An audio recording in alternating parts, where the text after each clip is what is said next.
They told me I wasn't invited to the party I paid for, not just a gift I planned the whole thing, tent flowers, food, the works. $9,000. A week before the big day, a text popped up, "We're keeping it small.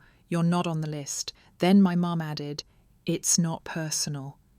But I made sure it was. I cancelled everything.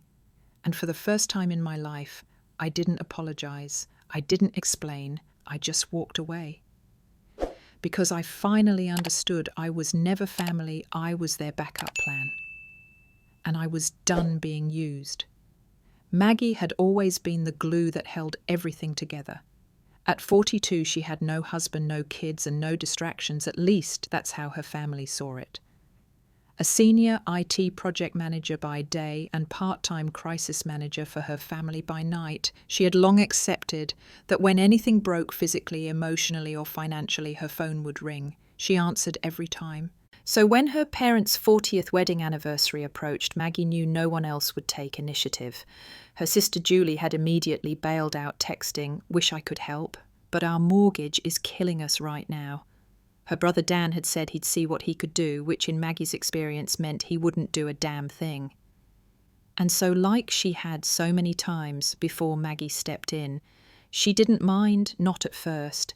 She actually enjoyed planning. She took time off from work, combed through event vendors, compared rates, read Yelp reviews until her eyes blurred. She knew exactly what her parents loved. The tent had to be white and elegant, the kind that looked like it came straight out of a magazine spread. She went with a high peak canopy framed with soft white draping and fairy lights. For catering, Maggie chose a company that specialised in farm-to-table meals. Her father, a picky eater with an ever-evolving list of dietary restrictions, required a customised menu. Gluten-free, low-sodium, no shellfish, minimal dairy, and absolutely no mushrooms. The catering manager looked hesitant until Maggie offered to double the tasting fee if they could work around it. They agreed. Then came the flowers. Her father had once told her in one of their rare heart-to-heart conversations that blue orchids reminded him of his mother, a quiet woman who raised 5 kids with more grace than most people give saints. That memory stayed with Maggie, so she hunted down a boutique florist who could special order the flowers despite the season being wrong. They weren't cheap, but it felt meaningful. She arranged meetings, sent deposits, updated spreadsheets. Every night she revised budgets, tweaked details. This wasn't just about making her parents happy, it was about finally feeling like she belonged, like maybe this time her efforts would be seen, appreciated. But even as she planned, there were cracks in the foundation. Julie never once asked how things were going. Dan avoided calls. Her mom occasionally replied to Maggie's long update texts with a thumbs-up emoji. Her dad at least seemed interested. He'd nod when she told him about the tent or ask small questions about the menu. When she mentioned the blue orchids, he smiled in a soft, nostalgic way and said, "She would have loved that." That moment stayed with Maggie. It validated the cost, the effort, the stress. She told herself this wasn't about recognition. But truthfully, she hoped for it, just this once. Then one afternoon, while talking with the florist, she casually mentioned the story behind the orchids. The florist, a gentle, middle-aged woman with silver-streaked hair, paused. "Oh, that's lovely," she said. "But blue orchids don't naturally exist. Most people pick them for aesthetic. No deep meanings, usually." Maggie blinked. "My dad said they reminded him of his mother." The florist smiled kindly. "I'm sure he meant it metaphorically, but it didn't sit right." That night, Maggie pulled out an old photo album. She flipped through pages of birthdays, graduations, holidays. There were pictures of her grandmother surrounded by roses, tulips, lilies, but no orchids. Not once. She called her aunt, her dad's sister, and asked, "Did Grandma like blue orchids?" There was a pause on the line, followed by a small chuckle. "Orchids. Oh, honey." She was allergic, hated the smell. Maggie sat back in her chair, the receiver still warm in her hand. Her father had lied. Not cruelly, not loudly. But he had created a moment that meant something only to her because she had believed it was real. It was the first crack in a story she thought she was writing together with her family. But maybe she had been writing alone this whole time. Long before the anniversary party, long before the orchids and menus and cancelled calls, Maggie had been the quiet caretaker of a family that never quite looked at her directly. It wasn't that they hated her, it was worse, they depended on her without ever acknowledging what that meant. There was the time when Julie got the flu right before her second child's first birthday party. Maggie drove 3 hours with decorations and snacks, cleaned the backyard, inflated balloons, and even dressed up as a princess because the performer cancelled. She didn't get a thank you, not even in the family group chat. Julie posted a photo the next day, so grateful for everyone who made today special. Maggie wasn't tagged. Or the Christmas Maggie paid for without telling anyone. Their dad had lost a part-time gig unexpectedly. Their mum said they'd keep it small this year. Maggie refused to let that happen. She bought the tree, wrapped all the gifts, even wrote from Santa on the tags. On Christmas morning, her parents acted surprised. Her mum actually looked her in the eye and said, "Oh good, I was worried this year would feel empty." Then turned to Julie and said, "You always make things feel festive." But the moment that stayed with Maggie the most, the moment she never spoke of, was Julie's wedding. Julie had called her one evening chipper and excited. "It's going to be small," she'd said. "Just close friends and people who really match the vibe." Maggie didn't understand at first. "Of course. Let me know what I can do to help." Julie hesitated. "Actually, we were thinking maybe you'd skip this one. It's just, you don't really match the energy we're going for." The words were said lightly, like a stylist offering advice, but they cut deeper than Julie realized. Maggie had nodded, forced a smile into her voice. "Yeah, totally. I get it." Then she'd hung up and sat in her living room for hours, wondering what energy she was. Too plain, too quiet, too responsible. She didn't tell anyone. She just mailed the wedding gift early, a sleek espresso machine from the registry, and went back to work on Monday like nothing happened. That became a pattern. Maggie didn't cry. She didn't argue. She rationalized. She told herself love wasn't about inclusion, that sometimes people forgot to appreciate that being useful was enough. She built a mythology in her mind.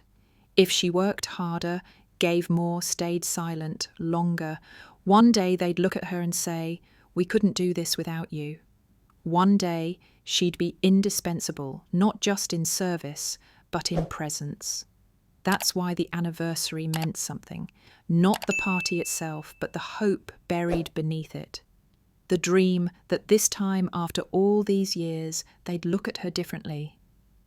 When her father smiled about the orchids, when her mother asked what the caterers were planning, when Julie texted, "Looks fancy," she thought maybe, just maybe, she was finally in the picture, not behind the scenes.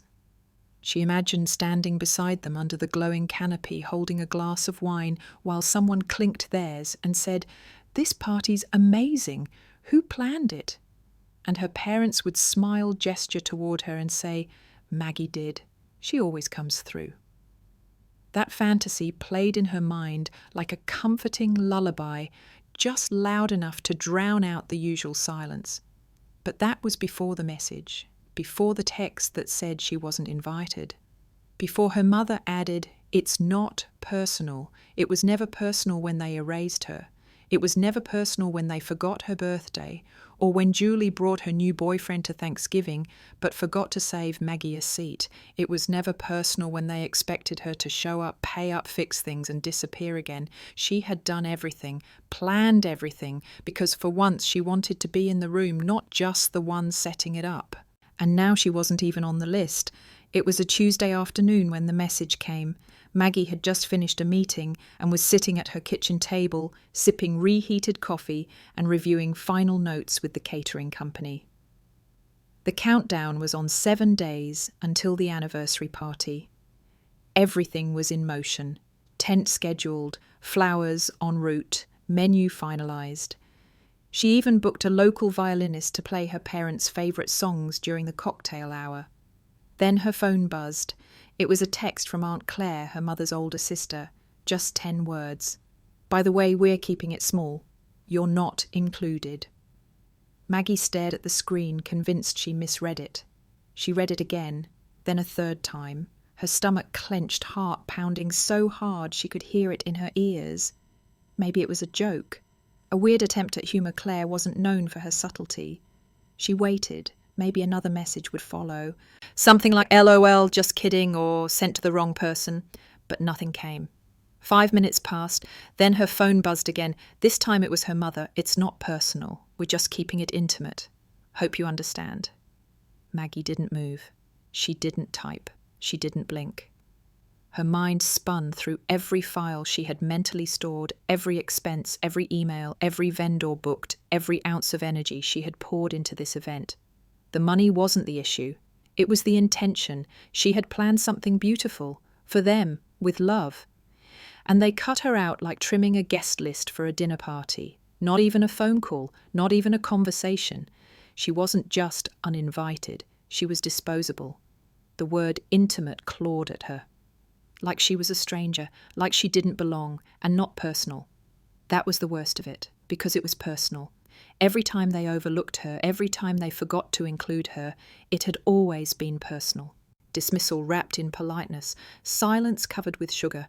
She wanted to scream, to call her mum and demand an explanation, to ask how they could do this to her after everything. But she didn't. Instead, she just sat there. Memories flooded in. Her mum brushing off her science fair project in middle school to help Julie with cheerleading. Her dad skipping her college graduation because Dan had a golf tournament. Every skipped holiday card, every missing seat at the table, every "you understand, don't you?" Yes, she understood. She had always understood. Understood that her needs were second. Understood that silence was expected. Understood that giving more didn't guarantee love, just more requests. And yet, despite everything, she had convinced herself this time would be different. She had spent nights researching floral symbolism, calling venues after hours, paying deposits with her own money. She even booked a vintage car service to take her parents from the ceremony space to the dinner tent, thinking it would make them feel like royalty. She did all of that without hesitation, because that's what you do for people you love. But what do you do when those people don't love you back the same way? What do you do when they thank you with exclusion? The ache wasn't loud, it was quiet, a deep, slow unravelling inside her chest, the kind of pain that doesn't make you cry, it makes you empty. Maggie locked her phone and placed it face down on the table. She didn't call anyone, didn't rant, didn't beg. She sat in her too-quiet kitchen, surrounded by spreadsheets and colour-coded lists, and realised something devastating. She wasn't invited to the party she paid for. And nobody even thought that was strange. That night, Maggie couldn't sleep.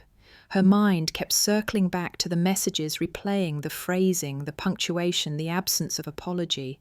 She scrolled through her texts, rereading old conversations with her mum, searching for something, anything that hinted at what had changed, or if she had missed something. Then she noticed something odd.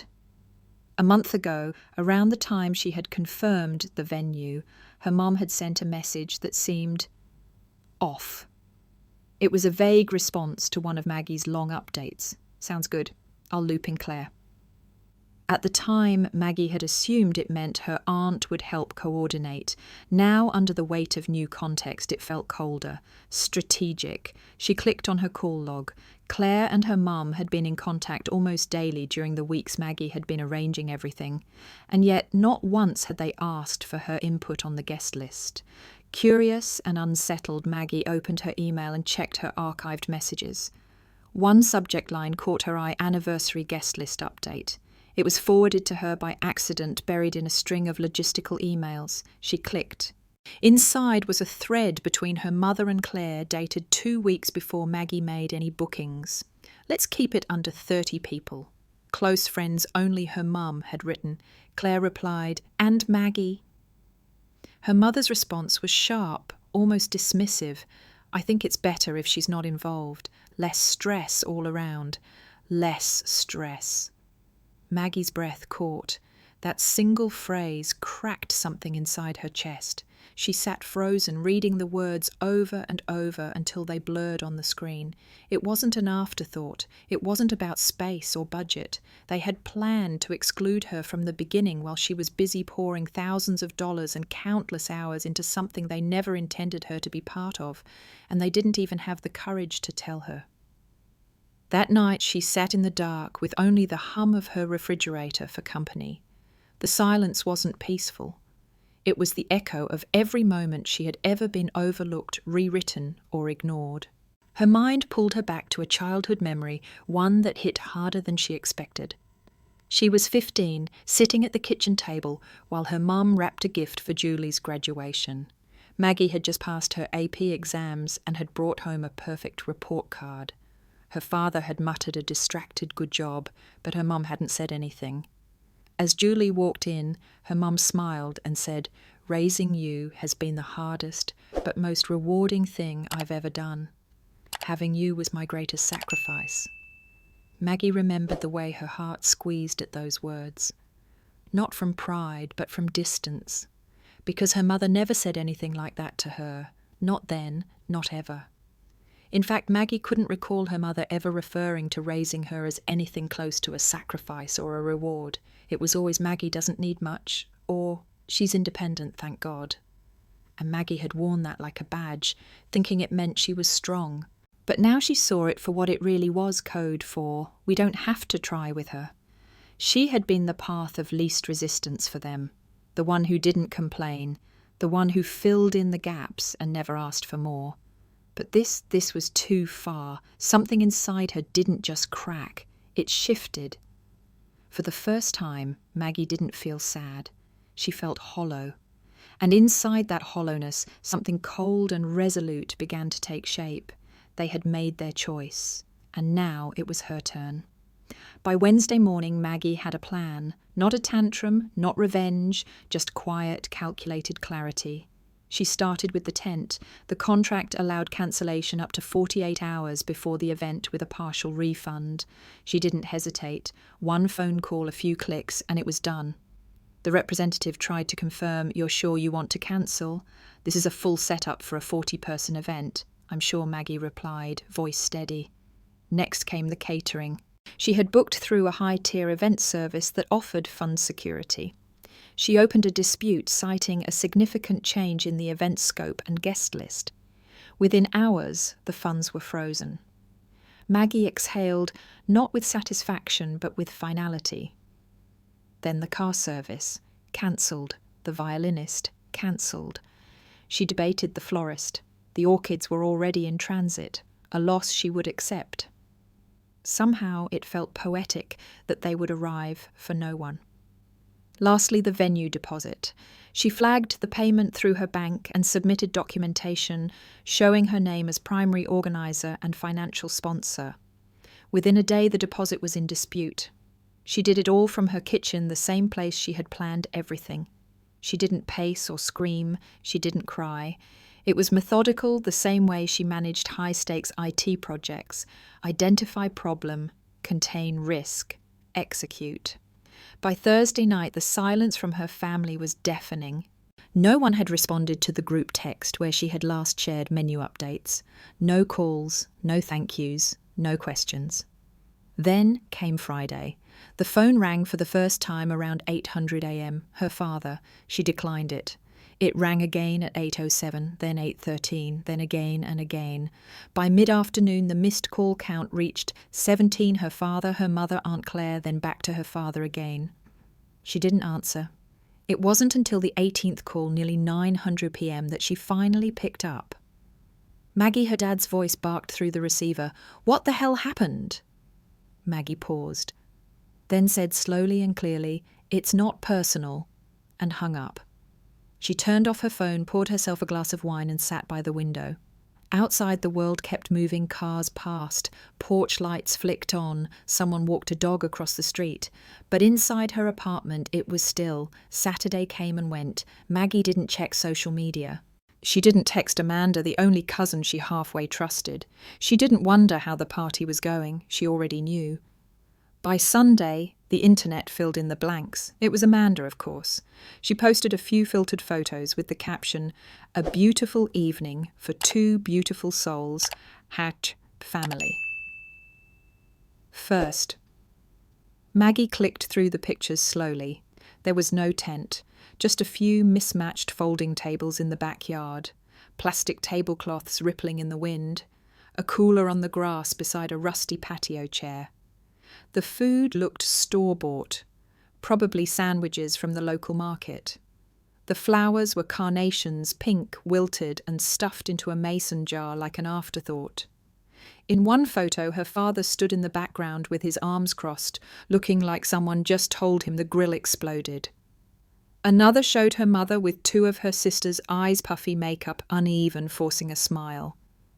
It wasn't just a ruined party, it was a portrait of disappointment.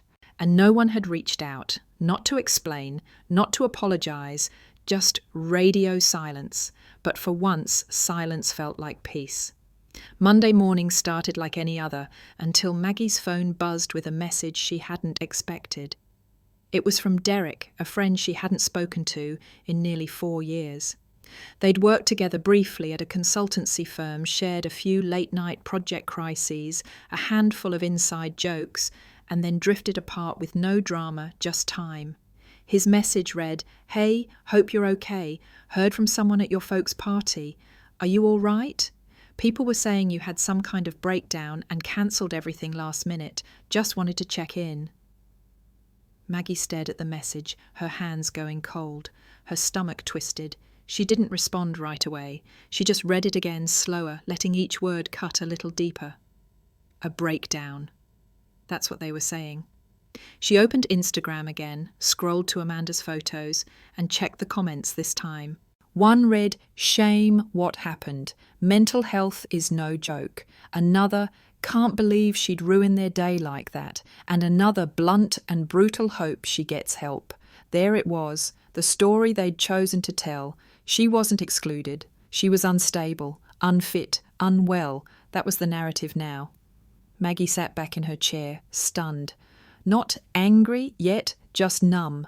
There were few things in life she still believed her family wouldn't do.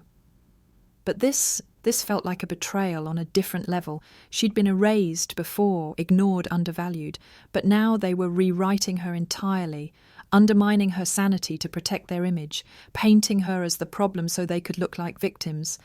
And they hadn't even reached out to warn her, not a single call to say, this might get out of hand. They just let it happen, probably started it themselves.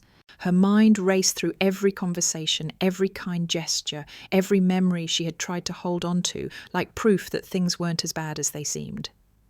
But they were. Worse even. This wasn't about a party anymore. This was about her name, her credibility, her dignity. The Maggie they described to others wasn't her. But if enough people heard it, if enough people believed it matter. For a few moments, she considered calling her father, asking outright, "Did you say these things?" But she didn't. Instead, she closed the app, turned her phone face down, and sat in silence. Then she opened her laptop. First, she logged into the shared cloud folder where she had been storing her parents' tax documents. She had handled their filings for the last 6 years, free of charge, of course. She deleted the shared access, removed her autofill credentials, and wiped the history clean. Then she opened the maintenance app for their HVAC subscription. 2 years ago, their furnace had died in the middle of winter. She paid for the annual coverage plan. She cancelled it. After that, she logged into her banking dashboard. Over the years, she had sent them small, consistent payments. Groceries, emergency dentist bills, utility gaps, each one rationalised in the moment. She turned off every automatic transfer. It wasn't a tantrum, it was a reclaiming, not just of her money or time, but of her narrative. If they wanted to believe she was the problem, fine, but she didn't owe them the tools to keep mistreating her. This wasn't about making them suffer, it was about finally choosing herself. Maggie stood stretched and poured herself a fresh cup of coffee.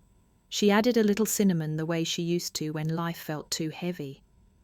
As she took her first sip, something inside her felt lighter. Not free, not yet, but grounded, The storm could spin around her, the whispers could travel. But she wasn't broken. She was done being polite about being erased. It took less than 48 hours for the silence to break. First came Julie. Maggie's phone rang while she was in the grocery store, her cart half filled with frozen meals and almond milk. She saw her sister's name on the screen and debated answering. But curiosity has always won. Mag's Julie began without pause. "What the hell is going on?" Maggie didn't reply. "You cancelled everything and ghosted the family. Mum's been crying for days. Dad's livid. You humiliated them." That word, humiliated, as if Maggie had stormed the party with a megaphone instead of stepping quietly back. "I didn't do anything you wouldn't have," Maggie said calmly. Julie scoffed. "Don't twist this. You know how sensitive Mom is. And doing it the day before, that's cruel." Maggie swallowed. "I wasn't invited." There was a pause, long and heavy. "That's not the point," Julie said finally. "You should have handled it better. You're the responsible one." Maggie hung up. An hour later, a message popped up from Aunt Claire. "We all make mistakes, sweetheart, but punishing your parents like this is beneath you." Maggie stared at the words, her jaw tightening. Beneath her. Was silence now a form of punishment? She ignored it. That evening a letter arrived, real paper, real ink. Her mother's handwriting, unmistakable curving letters that always tilted slightly right. Inside 3 pages of carefully worded disappointment, no apology, no ownership, just soft, scolding, veiled guilt, and phrases like, "You've always been our steady one," and "Families stumble, but we don't abandon." Maggie folded the letter neatly and placed it in a drawer. She didn't tear it up, she didn't frame it, she just put it away. The next day the requests resumed. Her dad texted about a printer issue. Her mum called to ask if she still had the plumber's number for the leaking sink. Julie messaged asking if she could help figure out their taxes this year because things were a mess. It was like nothing had happened, like they could just skip past the wreckage and return to the version of Maggie that handled everything without question. She didn't reply to any of them. Instead, she opened her calendar and deleted every recurring reminder she had set for them. Medication refills, insurance premium, due dates, tax prep sessions. Then she called Comcast and took herself off her parents' internet billing account. She sent one final email to her family's shared folder, the one she had built years ago, to keep them organised. "Going forward, please manage your accounts and responsibilities independently. I will no longer be available for household, financial or logistical support. No signature, no warmth, just facts." She didn't check if anyone replied. By the end of the week, Maggie felt the shift. There were fewer calls. The group chat went quiet. Even Amanda had stopped liking her posts. At work, she started arriving early again, took on a new client. Her boss complimented her focus. In the evenings, she returned to her woodworking hobby, something she hadn't touched in years. She sanded old wood smooth, carved, careful angles and let her hands create something that asked nothing from her. She didn't miss the chaos. She missed the idea of family. The illusion that maybe someday she would be pulled in instead of pushed aside. But illusions are dangerous, and she was done living inside one. The silence didn't last long. Maggie had just settled into the rhythm of solitude when the first twist landed. Her brother Dan texted on a lazy Saturday morning, "Yo, Mum's sink is busted. Can you swing by and take a look?" No greeting. No acknowledgement of the implosion that had occurred. Just a casual ask, like nothing had changed. Maggie stared at the message in disbelief, not even a question mark. It wasn't a request, it was a default expectation, like her silence had expired and she was due to resume her role. She didn't reply. 10 minutes later, another message. "Pretty sure it's the valve again. You fixed it last time, remember?" As if memories of fixing things should automatically translate into willingness. Maggie typed and deleted 3 different responses before settling on the simplest one. Call a plumber. She hit send and tossed her phone aside. By evening her mother called. Maggie let it ring out. A voicemail followed. When she played it back, her mother's voice was thick with theatrical sadness. "Maggie, it's me.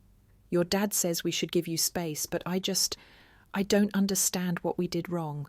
You've always been the kindest, the quiet one, the good one. Please don't punish us like this. We're worried."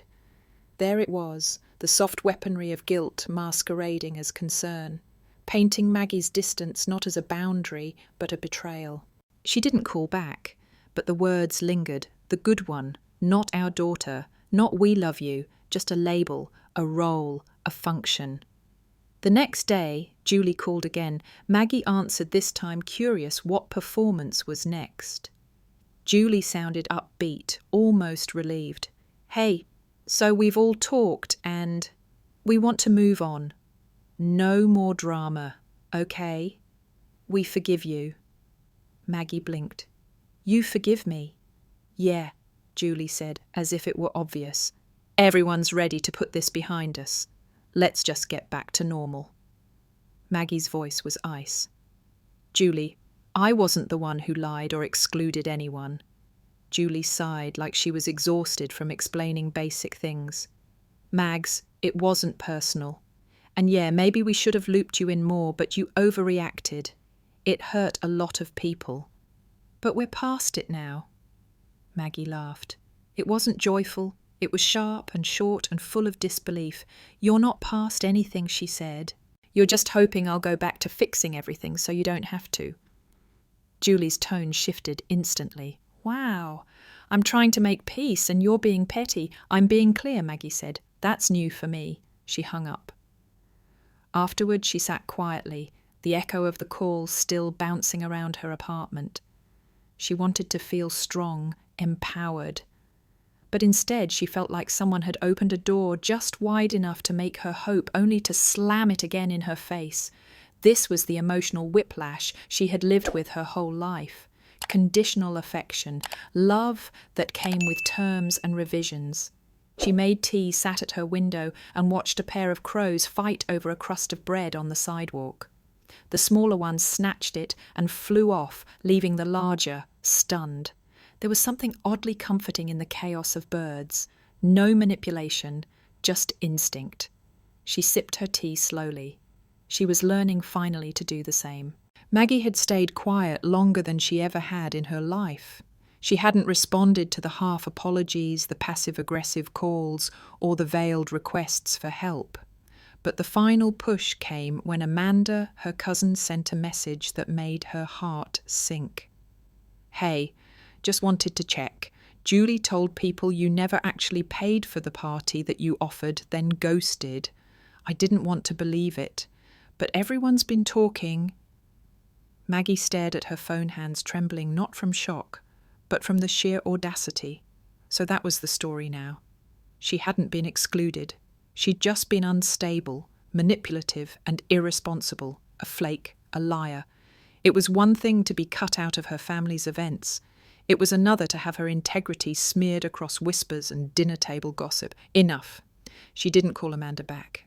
Instead, she opened her cloud storage sorted through folders named NIV, planning tent, invoice, florist contract, and catering final. Then she created a new group chat. Her mum, dad, Julie, Dan, Aunt Claire, Amanda, and Uncle Rick, the family diplomat, who never took sides, just watched quietly. Her message was brief. "Since there seems to be some confusion, I thought it'd be helpful to share the full story." Then she attached the receipts. $2,400 deposit for the tent, cancelled 2 days before event. $3,200 held in dispute with the caterer. $1,000 paid to the florist for imported orchids. Screenshots of her texts with her mother confirming timelines. The message from Aunt Claire excluding her. Finally, a screenshot of her mother's reply. "It's not personal. She sent it all at once." Then she muted the thread, locked her phone, and went for a walk. It was drizzling outside, just enough to cool her skin without soaking her. She breathed deeply, counting her steps, letting the quiet consume her. 2 hours later, she turned her phone back on. It lit up like a storm. 17 missed calls. Dozens of unread messages. Julie had gone from defensive to furious. How could you do that, you humiliated mom? This was a family thing. You're petty and cruel. Her mother sent one line. Did you really have to shame us like this? Her father left 2 voicemails, one irritated, one eerily calm, both skirting accountability. Aunt Claire had nothing to say, of course. Only Amanda messaged privately. I had no idea. I'm sorry. Thank you for showing me the truth. That one message meant more than the rest combined. But still no one said the word she needed to hear. No one said, we're sorry. Not for the lies, not for the exclusion, not for the character assassination. They weren't sorry for what they did. They were angry for being caught. Maggie didn't respond to any of them. She didn't argue. She had told her story. They could sit with it now, let it itch under their skin the way shame should. 2 days after she dropped the truth into the group chat like a live grenade, Maggie received a message from the most unlikely person, Uncle Rick. The same uncle who never raised his voice, never took sides, who always showed up late and left early, quietly sipping a beer while everyone else argued around him. His message was simple. I always believed you. I just didn't know how to say it. Maggie blinked at the screen. It was the first time someone in her family, other than Amanda, had acknowledged her side without excuse or evasion. It wasn't grand, it wasn't loud, but it was real, and it cracked something in her that she hadn't realized was still rigid. Then Amanda called, not texted, not messaged, called. Maggie hesitated for a second, then answered. Amanda's voice was shaky. I'm so sorry. I didn't know how bad it was. Maggie stayed silent. I believed what Julie told me, Amanda continued, that you offered to help and then bailed. She said you were having one of your moods again, that you'd always been difficult. I repeated it to people. Her voice broke. I feel awful. I didn't ask you. I didn't even think to. Maggie finally spoke. You know now. Amanda sniffled. She's been saying stuff about you for years. I don't know. I guess I thought because you never said anything it was true. That hit harder than Maggie expected. The silence she'd always maintained, the grace she thought was strength, it had given everyone else permission to fill in the blanks. And they had filled them with lies. Amanda kept talking. After you sent everything, Dad asked me if Julie had ever shown him proof you didn't help. She hadn't. He looked pissed. Maggie didn't smile. She didn't gloat. But a weight shifted off her chest. The cracks were showing. Her family was starting to fracture, not because she had caused drama, but because she had exposed the truth. The ecosystem that had run smoothly on half-truths and blind loyalty was collapsing under the weight of facts. And Maggie. She stood outside it all. For once, she wasn't trying to fix it. She wasn't rushing in with explanations or soothing words or spreadsheets. She was watching. She was listening. And she was letting it fall apart. In the days that followed, the family group chat devolved. Arguments erupted. Screenshots flew back and forth. Claire accused Maggie of orchestrating a public embarrassment. Julie accused Amanda of betrayal. Dan surprisingly stayed silent. Maggie muted the chat entirely. She didn't need to see the chaos to know what it looked like. The people who had treated her like a utility now realized she wasn't plugged in anymore. They had built their comfort on her compliance, and now the foundation was cracking. For the first time, Maggie felt a sense of power she hadn't known she was missing. Not power over them, power over herself. She didn't need to win. She didn't need an apology anymore. She just needed space, and she had it. As she folded laundry that night, the hum of the dryer behind her, Maggie thought about how strange it was that the simple act of telling the truth could cause such an earthquake. She hadn't screamed, she hadn't accused, she just told the story in full and let the pieces fall where they may. A week passed in silence. Then one morning an email arrived with a subject line that stopped Maggie cold. We need to talk estate planning. It was from her father. He almost never emailed. When he did, it was short, clunky, and riddled with typos. This one, though, was surprisingly well written. Formal even. He began with pleasantries that felt copied from a business memo. "Maggie, hope this finds you well." Then the real message. "Your mother and I have been updating our estate documents, and we feel it's time to have a conversation, just the three of us. It's important." He didn't mention the party, he didn't mention the fallout. No apology, no acknowledgement, just a vague reference to the future and money. Maggie read the email twice, then closed her laptop. She didn't respond. 2 days later, her phone buzzed with a new voicemail from her mother. She let it play over speaker while folding laundry. "Maggie, please call us back. We've given you space, but it's time to stop this. You're part of this family. We love you. We've always loved you. You're hurting us with your silence. It's time to move past all this drama. Please, we forgive you." Maggie let the last word hang in the air like smoke. We forgive you. Forgive her for what? For telling the truth, for finally saying no. She placed the neatly folded towel on the stack and sat on the edge of her bed staring at the wall. This was the game now. They wouldn't apologize. They'd maneuver. They'd hint at inheritance, at reconciliation, at family. Not because they'd changed, but because they were uncomfortable with the new balance of power. Her silence had shifted the dynamic, and they hated it, because for once Maggie wasn't reaching out. She wasn't fixing things. She wasn't patching holes.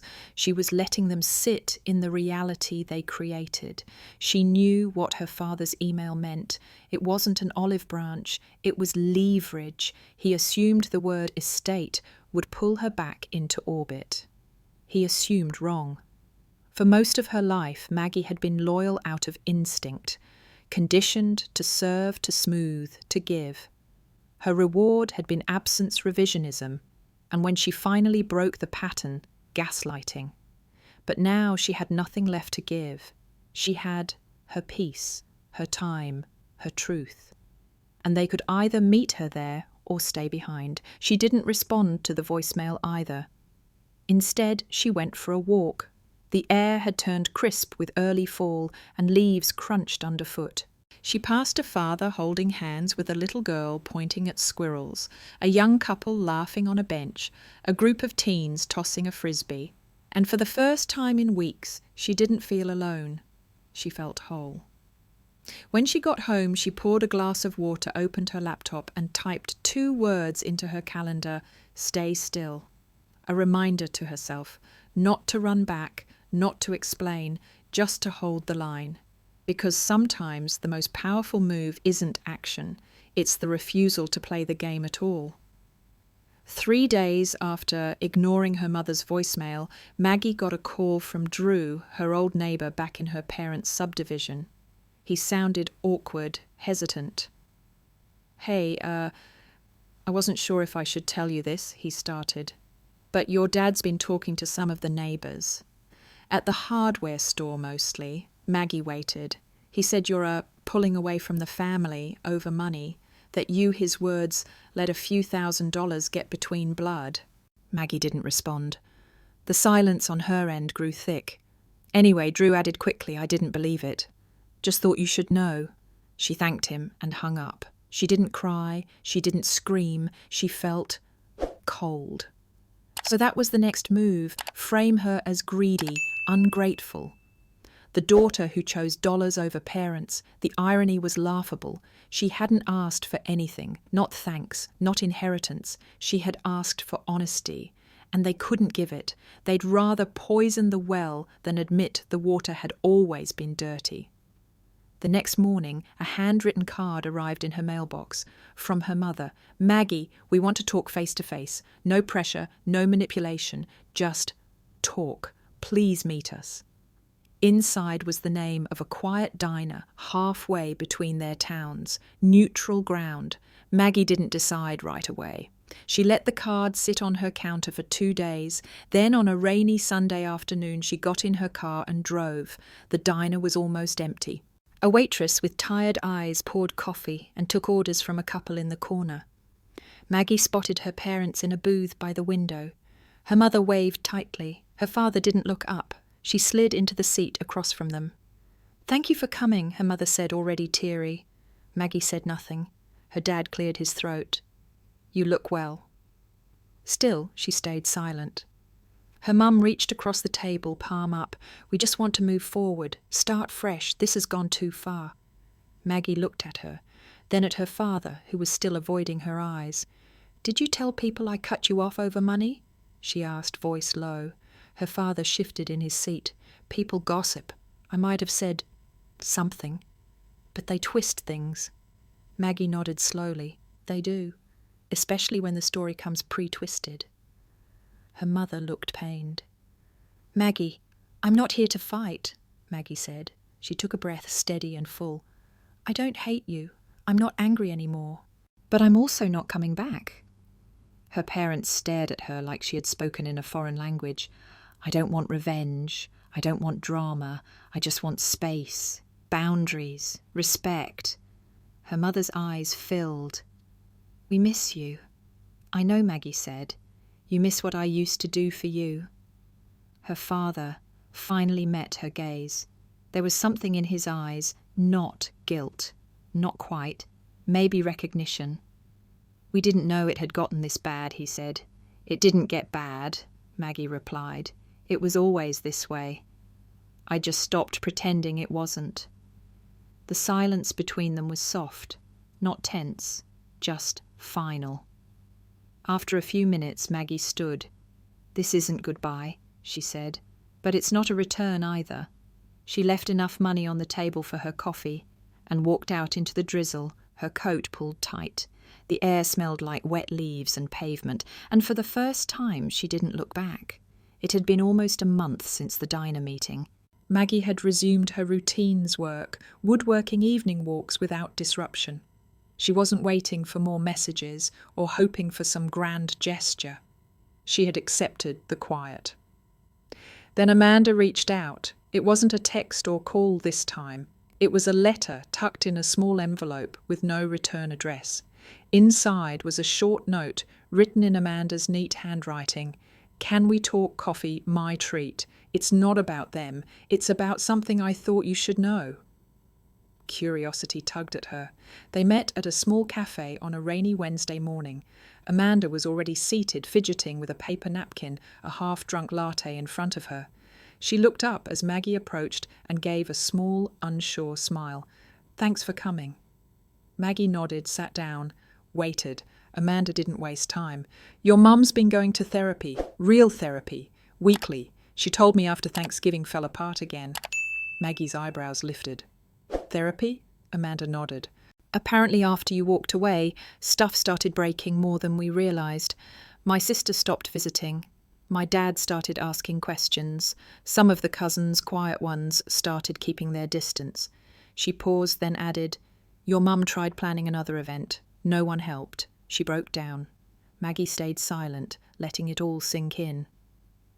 Amanda leaned forward, voice lower. Her therapist told her to write you a real apology. She hasn't sent it. She's scared you won't care, or worse, you'll ignore it. Maggie's throat tightened. Why are you telling me this? Amanda's expression softened. Because you deserve to know. And because I think she finally sees it. What she did. What you've been carrying. Maggie didn't respond right away. She just stared at the foam on her coffee, swirling her spoon slowly. Before she left, Amanda handed her another envelope. From your dad, she said. Later that night, back at her apartment, Maggie sat on the couch and opened it. Inside was a single piece of paper. No card, no signature. Just one sentence, written in her father's rigid, slanted handwriting. I'm trying to learn how to be a dad. That was it. Maggie stared at it for a long time. It wasn't a confession. It wasn't absolution. But it was more honest than anything he'd said in years. The next day she went for a drive. The roads were familiar, lined with trees just beginning to shed their leaves. She didn't turn on music. She didn't call ahead. She drove slowly past her parents' house. Lights were on. Her mother's favourite lamp flickered in the living room. The TV cast soft flashes against the blinds. Someone her father maybe was sitting in the chair near the window reading. Maggie didn't stop. She didn't honk. She didn't wave. She just sat in her car down the street, watching for a few quiet minutes. Then she turned the engine back on and drove away. She didn't feel triumphant. She felt calm. The kind of calm that comes not from winning, but from walking away before you lose more than yourself. A week after her quiet drive past the old house, Maggie received a final letter. This one came in a slightly crumpled envelope addressed in her mother's handwriting, neat, but with small hesitations in the loops, as if her hand had second-guessed every stroke. Inside was a folded piece of stationery, soft pink, with faint floral borders. The letter was dated 2 weeks prior. It began plainly, "Maggie, I wrote this and didn't send it. I didn't know if I should, or if it would make things worse, but Amanda said maybe you'd want to read it, so I'm trying." There was no greeting beyond that. No dear, just a woman stepping carefully through broken ground. "I think I've made you feel like you didn't matter. I never said that out loud." But silence says a lot, doesn't it? Maggie felt her throat tighten. "I've been in therapy for 6 sessions. That doesn't fix everything, I know. But I've started saying things out loud that I've kept hidden. Like the fact that I depended on your strength so much, I forgot you needed softness too. I thought Maggie doesn't need attention meant I was respecting your independence. I see now that it meant I was neglecting you." There was a long paragraph she had to read, twice the letters trembling on the page. "I didn't send this before because I'm scared.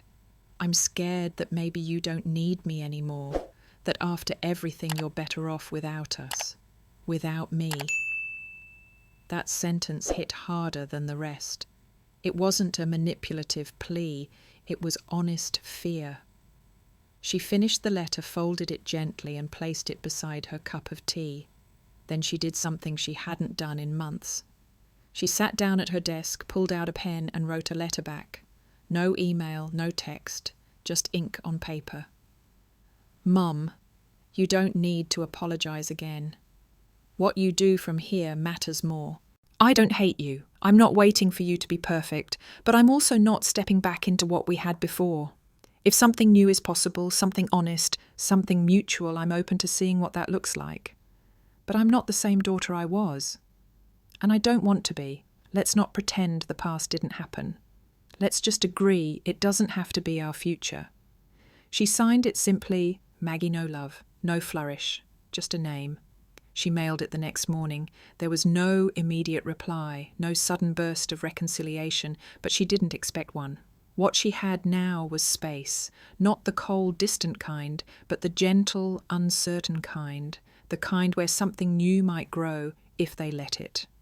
And if they didn't, she would still be okay, because she had reclaimed something far more valuable than any inheritance, any apology. She had reclaimed herself.